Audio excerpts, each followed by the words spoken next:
Why should anyone in the post-religious, post-secular, post-modern West be interested in the God debate at the beginning of the new millennium, at the beginning of the 21st century? I have 3 reasons as to why the God debate is still important in the 21st century. Firstly, it is arguable that the West still resides in the dark shadow of the events of 9/11. That is, the destruction of the World Trade Towers by 2 aeroplanes flown and funded by a virulent and far from decaying strain of Islamic religious fundamentalism.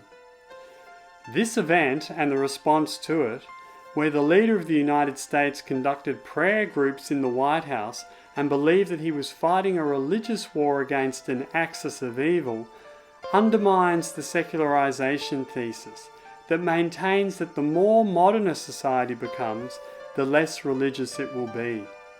For this reason alone, the God debate remains something that cannot be ignored, as it addresses a reality where religion still plays a prominent role in our modern global society. Secondly, during this era of advanced liquid modernity in the West, and when we live in what sociologist Beck termed a reflexive risk society, where jobs and relationships are precarious and unstable, where technology is advancing in an uncontrollable and unpredictable manner, where our climate and environment is rapidly changing, and where our politicians are preoccupied with short-term gains, opinion polls, and the modern 24-hour news cycle, and where our intellectual elites believe that approaches to life and meaning in the West should all be localized, parochialized, deconstructed, and dismissed as patriarchal and post-colonial meta-questions, the inescapable fundamental existential cultural questions addressed in the God debate, what is knowledge, how do we lead a good life, what happens to me when I die, seem more pressing than ever. Thirdly, the God debate is important due to the fact that it has coerced prominent intellectuals out of their comfortable chosen fields and disciplines and into the ever-stark icy corridor where ultimate and universal questions of meaning reside. In this study of the God debate, I'm looking at 4 British intellectuals, 4 deemed to be some of the most influential intellectuals of our time, namely Richard Dawkins, Christopher Hitchens, perhaps best known as 2 of the most influential of the new atheists, or half of the 4 horsemen of the non-apocalypse, and religious apologists Karen Armstrong and Terry Eagleton. So Richard Dawkins is propagating this particular form of atheism that's been termed New Atheism, putting forward this idea that science and atheism cannot be disconnected. So to be a scientist, you need to be an atheist. He's saying that to live a good life, to understand what is truth, we need to be an atheist. We need to step out of the cave of Plato's cave of illusions and superstitions and see the world as it really is, and to stop believing in astrology, and especially to stop believing in religion. He uses a phrase, raise consciousness. So we need to raise our consciousness from our former, in evolutionary terms, suspicious religious selves to this new enlightened, post-enlightened sense of rational, atheistic scientism. So we can see here the classic kind of representation of primitive man or primitive chimpanzee, monkey, ape, moving up to civilized, in Dawkins' case, the rational, adult, Western, scientific, atheistic, enlightened, uninstinctual, conscious human being. It's also true that Dawkins has written autobiographies or memoirs putting across this idea of his deconversion experience, where he was formerly very religious but then became one of the great atheists of our time, one of the most influential atheists of our time. And I suggest this is almost a St. Paul's conversion experience, but it's the opposite way. It's a deconversion experience. So the same anxieties and fervour that guided his early religiosity is the same thing that makes him such an advocate for atheism. Whether it's astrology or religion or anything else, I want to live in a world where people think skeptically for themselves, look at evidence. Not because astrology is harmful, I guess it probably isn't harmful, but if you go through the world thinking that it's okay to just believe things because you believe them without evidence, then you're missing so much. And it's such a wonderful experience to live in the world and understand why you're living in the world and understand what makes it work, understand about the real stars, understand about astronomy, that it's an impoverishing thing to be reduced to the pettiness of astrology. And I think you can say the same of religion. The universe is a grand, beautiful, wonderful place. And it's petty and parochial and cheapening to believe in jinns and supernatural creators and supernatural interferers. I think you can make an aesthetic case that you want to... Oh, fine, I could not possibly agree with you more. Ostensibly, the God debate is about ideas and conceptions of God, religion and science. However, beneath these ideas and conceptualizations is the lived experience of the God debaters themselves. It is this phenomenological lived experience, embedded in culture and subjectivity, that is mined in the process of identity making. In the God debate, identity making is recognisable in the way atheist and religious identities are performed, cultivated and recreated in the public arena. Identity making is a dark performance art where many unacknowledged elements remain hidden so that the illusion of a one-dimensional identity can be maintained. Whether it is the identity of the rational atheist scientist or the religious spiritual being. The second God debater I look at is Karen Armstrong, who's a really interesting person to study, because she's a former nun and who went through a long stage of being an atheist and rejecting God, or the God that she was brought up with, and then who came to write religious histories. She's currently, I think, written about 26 religious histories. She's also a public propagator of the idea that religion is important, and in the oppositional sense to Dawkins, she actually puts forward the view that religion and human nature, or religion and Homo sapiens, cannot be disconnected. There's something integral to being a human being that is a sense of religiosity, as she calls it. So she's almost putting forward the opposite viewpoint, but she does understand Dawkins' point of view, and as being an atheist herself for many years, but she thinks his view of religion is very unsophisticated, very 19th century, and that we need to have a much more nuanced idea of religion. She's also been seen as an apologist for Islam, trying to get Western people to understand Islam in a more complex manner rather than this sort of fear-mongering that she suggests is what the current view of Islam is at the moment. 9/11 probably being a big part of that. And then I do critique Armstrong for actually also putting forward this idea of God being ineffable, an almost sort of Aristotle's prime mover type of God who's so distant from the world but sets the world ticking. And that this doesn't really ring true with the general beliefs of the people who believe in religion and God. And Dawkins makes this same critique of Armstrong himself, saying that if you look at her definition of God, it would be deemed to be an atheist position in many people's eyes. Lastly, she's really interesting in that she uses 3 different autobiographies, one of which she's very happy is not published anymore, to put forward this religious story, this transformative story that I look at. In her third autobiography, The Spiral Staircase, Armstrong compares her own life to the transformative experience as illustrated in T.S. Eliot's Lenten Journey. She writes of this, "My own life has progressed in the same way. For years it seemed a hard Lenten journey, but without much prospect of Easter.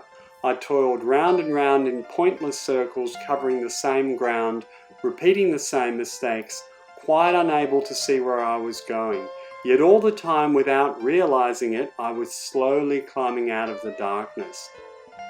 I argue that Armstrong's Catholic transformative life story, full of suffering and dead ends, but which ultimately leads to transformation and redemption, stands in stark contrast to the Protestant autobiography of Dawkins and Hitchens that portrays an upwardly successful, self-determined life.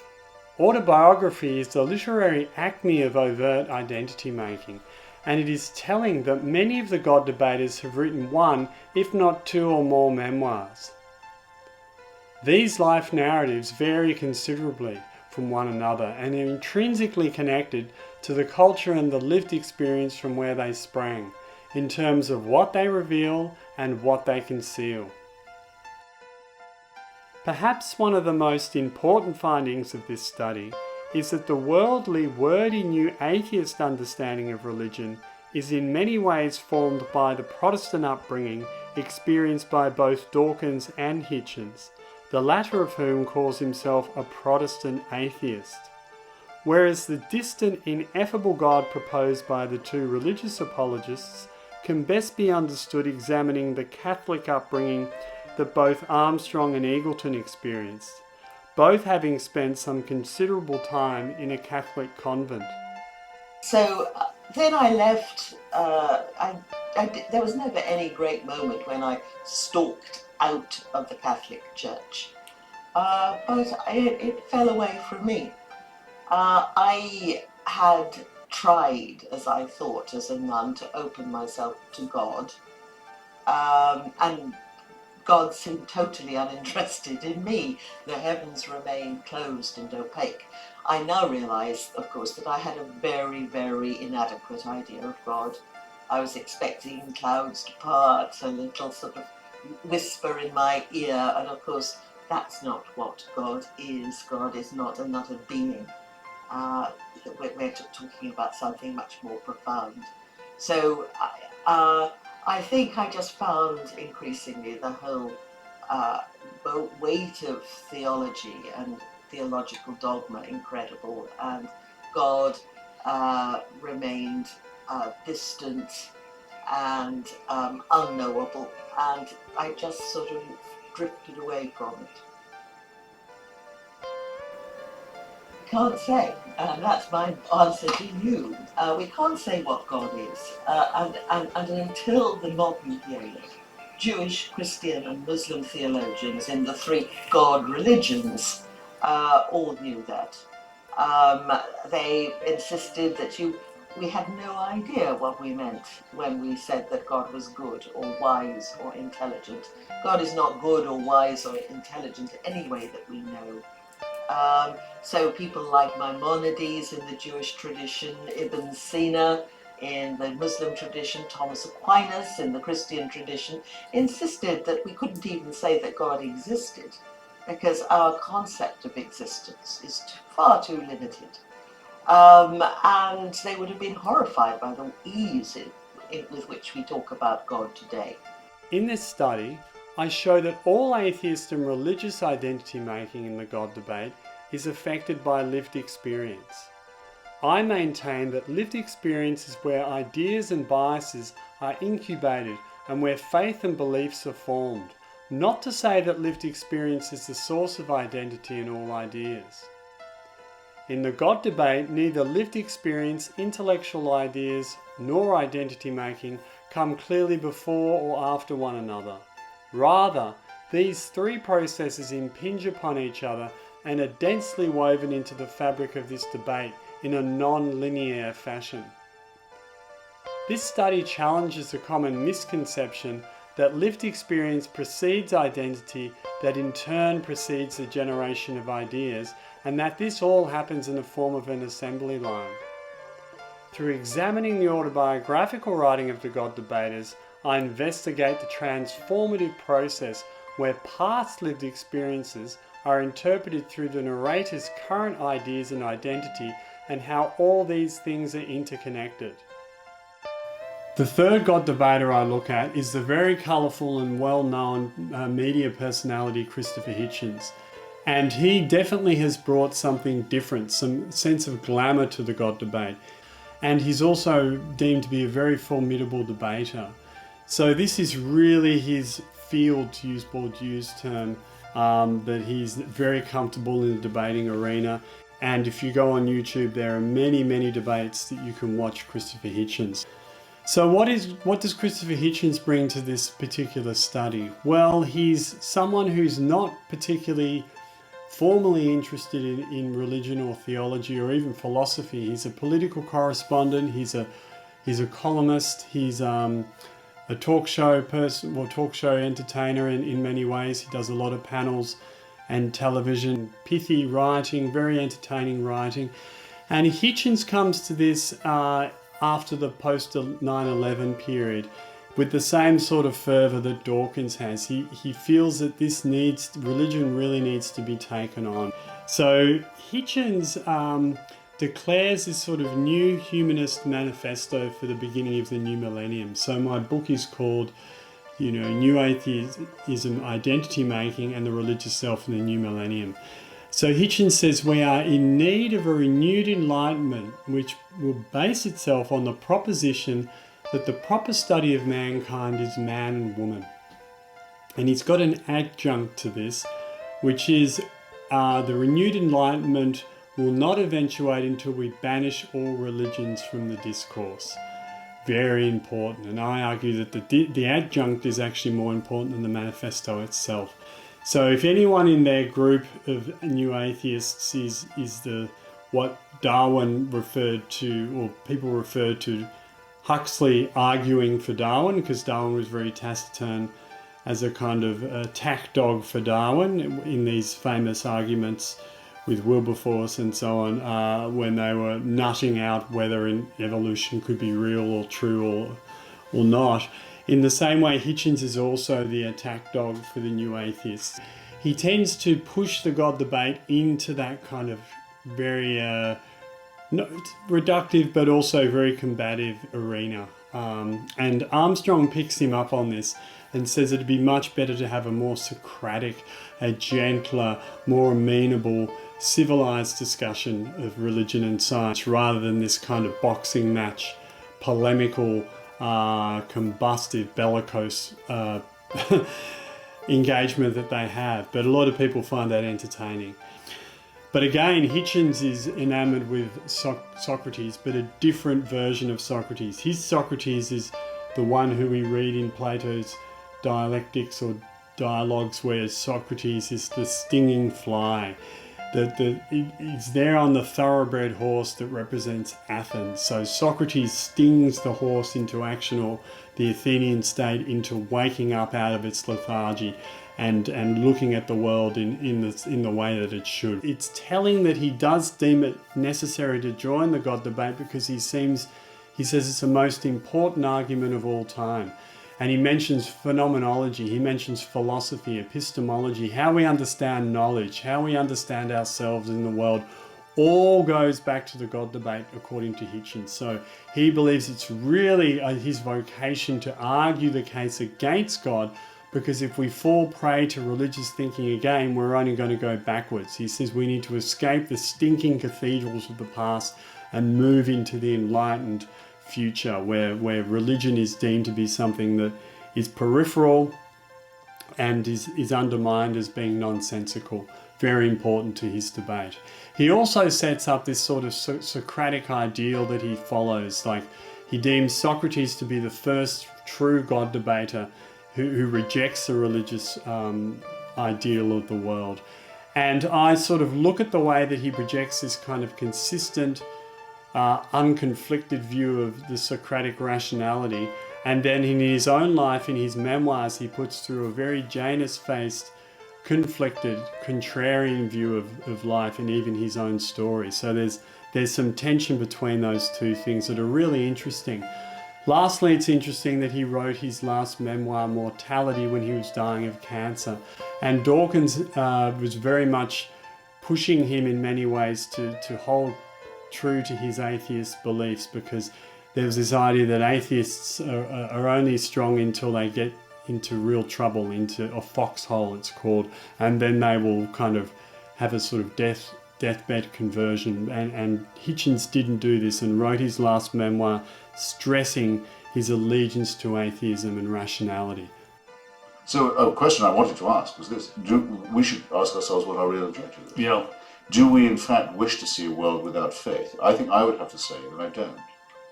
I don't either expect to or wish to see. Why would you not wish it? Wish thinking. And then the other thing is, would I want this argument to come to an end? with all having you would like conceded to that retire and move on to Hitchens other really won questions? that round. Now nobody in the world believes in God. Now, apart from being unable to picture this, but I'm not completely certain that it's what I want. I think it is rather to be considered as sort of the foundation of all arguments about epistemology, philosophy, biology, and so on. It's the thing you have to always to be arguing against. Once you assume a creator and a plan, it makes us objects in a cruel experiment whereby we are created sick and commanded to be well. I'll repeat that.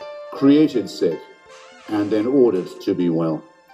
And over us to supervise this is installed a celestial dictatorship, a kind of divine North Korea. Greedy, exigent, I would say more than exigent, greedy for uncritical praise from dawn till dusk, and swift to punish the original sins with which it so tenderly gifted us in the very first place. However, let no one say there's no cure. Salvation is offered. Redemption, indeed, is promised at the low price of the surrender of your critical faculties. This book unpicks the complex interplay of the lived experiences, intellectual ideas and identity making of the God debaters, while at the same time recognising these processes as one embodied agglomeration. This is a significantly different approach to the debate that is currently dominated by positivistic professorial rationality, where the debaters show varying levels of commitment to the delusion of self-effacement and objectivity. Lastly, perhaps even more surprisingly than Hitchens, the literary theorist and postmodernist Terry Eagleton is someone who you would not think would be interested in the God debate.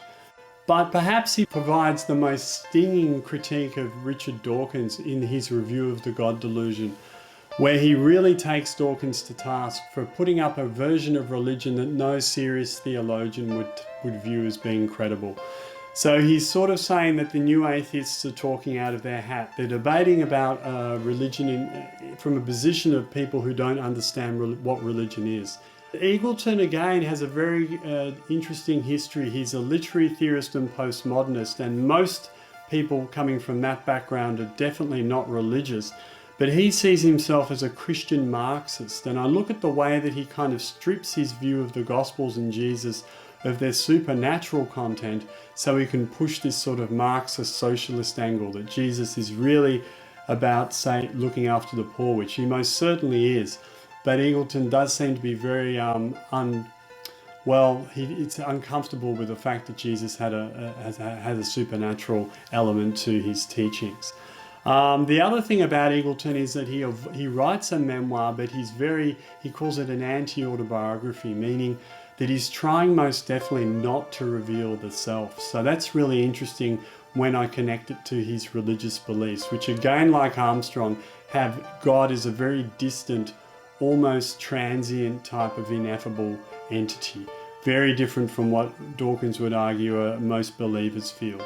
Perhaps the most interesting thing about Terry Eagleton is his distinction between tragic humanism and liberal humanism, with putting the new atheists Dawkins and Hitchens into the liberal humanist camp. So the best way, I guess, to understand liberal humanism is this idea that the humanist ethos that was so prevalent in the post-Enlightenment period, that we can understand life as we know it through a very human understanding rather than applying supernatural gods and deities to the way that we live our lives on earth. But also liberal, being democratic, holding the individual as being one of the highest or most sacred ideals. Eagleton puts forward another case, saying tragic humanism to him is much more true to the way that we experience life. But the real way to look at life is to acknowledge that suffering is at the heart of life in the way that religious thinkers do. So maybe the biggest surprise with Eagleton is the fact that he goes into bat not just for Christianity, but for the figure of Jesus, and especially Jesus on the cross. And he puts this very big distinction or divide between his idea of what Jesus the crucified Jesus represents, and in Hitchens and Dawkins' idea, the idea that life is generally okay if we get rid of religious people and spiritual supernatural beings, beliefs in these things, then life will be good. So Eagleton writes, the disagreement with myself and somebody like Dawkins is not over evolution or even over God. It's over a view of the world that is that I think that Dawkins really thinks in his heart that everything's okay. So this is really interesting because he's saying that it's not an argument about God. He doesn't have an argument with Dawkins over evolution, unlike a lot of fundamentalists. But it's his view of the world. So we're really getting to the crux of what this God debate is about. Not about God, not about attacking science or evolution, or it's looking at this view that everything's okay. This idea that once we get rid of superstition, we can all sit around a sort of United Nations table and have rational, unsuperstitious, irreligious conversations, and that everything is generally going to be good after this. So he brings up a lot of examples in the 20th century of backsliding or things that have occurred that really go against this idea that we're progressing in a teleological sense from being superstitious and religious to being a good, healthy, morally better society. That idea of a zeitgeist that Dawkins talks about, the rising zeitgeist, that we're generally becoming better moral people, and Eagleton says the opposite is almost true. We're, with the Holocaust and the two world wars and what happened in China and Russia and the Soviet Union in the 20th century are all incredible arguments against this idea that things are getting better. In a postmodern culture like our own, if you think around, say, the turn of the century, around 2000, people have pretty much given up on big ideas and grand narratives. They didn't think they were needed. And the whole climate, politically and culturally, was more pragmatic, more modest, yeah. And then, 2 aircraft slammed into the World Trade Center, and a whole new grand narrative opened up, really the war between the West and a certain kind of Islam, a certain reading of Islam, which is likely to dominate history for the next coming decades, I think. So whether we like it or not, we're sort of in the middle of a grand narrative where we're in a situation where we're in a world where some people believe too much and some people believe too little. People who believe too much are really kind of fundamentalists of one kind or another, whether they're, Islamic or Texan or Western fundamentalists, Christian fundamentalists, doesn't matter. In a sense, they believe too much, and beliefs of that kind can kill. But there are a lot of other people who you might say believe too little, who are pretty agnostic about things. They just get by. They don't really reflect very much on the fundamentals of civilization. And I think we're kind of swinging between the one and the other, But whether we like it or not, we're in a period of big ideas, in the sense of a period where we could be ruining our planet, where we could be preparing for nuclear war, all kinds of hideous prospects face us. So we have to think big, I think. For that reason, I don't think smaller ideas are really going to work anymore. Yeah. So that gets to the crux of this God debate study, is that the reason that the God debate is so important is that people outside of theology or even the atheist realm are jumping into this debate because they deem it to be so important, because it's touching on, as Hitchens says, epistemology, ontology, phenomenology, and philosophy. It's how we view the world, how we understand knowledge, how we understand being, and these things are all really crucial to our culture.